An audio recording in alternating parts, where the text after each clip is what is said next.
Real life street stars. You know what time it is. Big Meech. BMF is out. A lot of the youngsters are finding out what the Big Meech stuff was. I know even you said he was after your time, but now the BMF story's out there. But you were locked up with him too, right? Yeah. On the same compound. So meeting the man and seeing the man and now seeing that, the world is, 50 Cent is putting his story out there. Look, his son is playing him. The world's going crazy. How do you feel about his spirits when you were with him? And how do you think his spirits are now that his story is getting played out for the world? I like that. When I first met Big Meech, well, let me back up. They used to have what you call a 10-minute move in our prison, right? Where you got 10 minutes to get where you want to go, either to your unit, rec yard, law library, wherever you got to go, back and forth. So it was this guy that I had did time with years ago. I didn't recognize the guy. He had long dreads with some platinum diamonds in his mouth. And he had another kind of tall, light-skinned guy with braids in his head with him.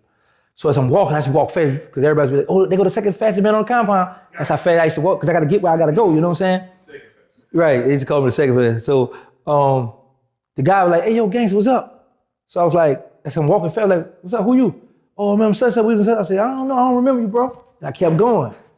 Later on that day, they was like, yo, Big Meech on the compound. So I was getting ready to go to the phone. I said, how you look? They say, he a light-skinned dude. I said, oh, he was with the guy earlier that was speaking to me. I said, I must have made that guy look bad because Big Meech was just standing there.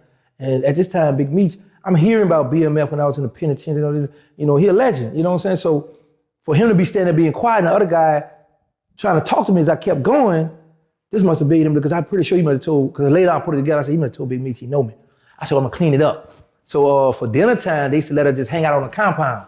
So we right by the chapel, like on a sidewalk. So I see Big Meech maybe like, I'm like right here, he maybe like, I'm like at this wall, he at this right here, but he talking every time when he get a chance to make his way towards me, someone stop him. What's up, Big Meech? Talking to him, and I'm checking him out. We making eye contact, but it was taking him a little second to get to me. So I see the other guy earlier, I was like, oh, what's up, man? You need anything, to make it look a lot better from with Meech, you know what I'm saying? So when we finally get a chance to come together, the guy was like, yo, Big Meech, this gangster's Big Meech. What's up? We shook hands. Meech was like, hey, man, I've been wanting to meet you. My heart go out to you because I read about your interview in the Ozone magazine. You're young, you're at the light sitting, blah, blah, blah. I said, because I usually go straight to my, I'm like, well, come on, let's go to the rec yard and talk. So we go out. So Big Meech was like, man, listen, I was a billionaire on the streets and we was talking, right? I said, well, listen, man, now that your name ring, because at this time, I'm in the stage of me getting on a positive kick now.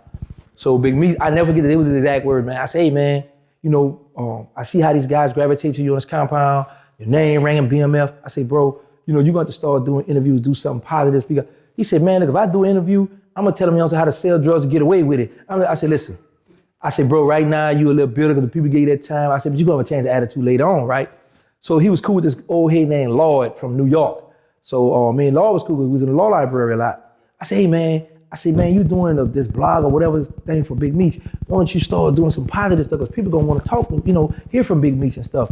So he was like, he showed me, he said, see, I said, okay, yeah, you're on the right thing. Because he was already, in the process of doing this. So Big Meech, bro, I ain't gonna lie. That man got to that compound. And man, he had some of the guys I would never think that would get BMF ENT on the left side of their neck, man. They was tattooed, and he made it clear. He said, listen, I'm not giving nobody no connect. I'm not hooking nobody up with nothing.